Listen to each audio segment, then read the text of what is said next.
এই দোয়াটা যদি আপনারা পড়তে পারেন, ভবিষ্যতের যে কোনো শঙ্কা, আশঙ্কা, বিপদ আপদ, বালা মুসিবত, এই বিষয়গুলোর ব্যাপারে আল্লাহর পক্ষ থেকে একটা সাকিনা এবং সুকুন হৃদয় নাজিল হবে ইনশাআল্লাহ।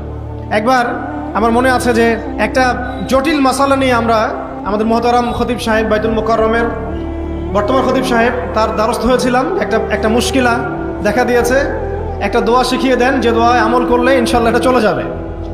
তা আমাকে তিনি পার্সোনালি বলেছিলেন যে এই দোয়াটা যেটা আমি এখন শিখিয়ে দিচ্ছি আপনাকে, এই দোয়াটা জিবরাইল আলাইহিস সালাম রাসূলুল্লাহ সাল্লাল্লাহু আলাইহি ওয়াসাল্লামকে শিখিয়ে দিয়েছিলেন, এবং রাসূলুল্লাহ সাল্লাল্লাহু আলাইহি ওয়াসাল্লাম এই দোয়াটা খালিদ বিন ওয়ালিদ রাদিয়াল্লাহু আনহুকে শিখিয়ে দিয়েছিলেন।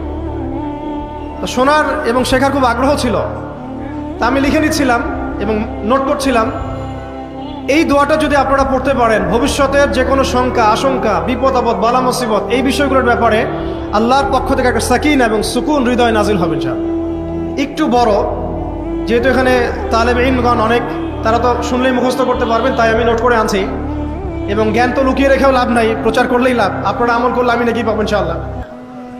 তো এই দোয়াটা হচ্ছে আউযু বিকালিমাতিল্লাহি তাম্মাতিল্লাতি লা ইউজাবিজুহুন্না বাররুন ওয়ালা ফাজির মিন শাররি মা খালাকা ওয়া যারআ ওয়া বারআ ওয়া মিন শাররি মা ইয়ানজিলু মিনাস সামাই ওয়া মা ইয়া'রুজু ফিহা ওয়া মিন শাররি মা যারআ ফিল আরদি ওয়া মা ইয়াখরুজু মিনহা ওয়া মিন শাররি ফিতানিল লাইলি ওয়ান নাহার ওয়া মিন শাররি তাওয়ারিকিল লাইল ইল্লা তাওয়ারিকান ইয়াতরুকু বিখাইরিন ইয়া রাহমান। এই দোয়াটার উপর আমল করতে থাকেন, দেখেন ভবিষ্যতের আশঙ্কা দূর হয়ে যাবে ইনশাআল্লাহ। আল্লাহ পাক আমরা সবাইকে 4টা গুণ হাসিল করার তৌফিক দান করেন।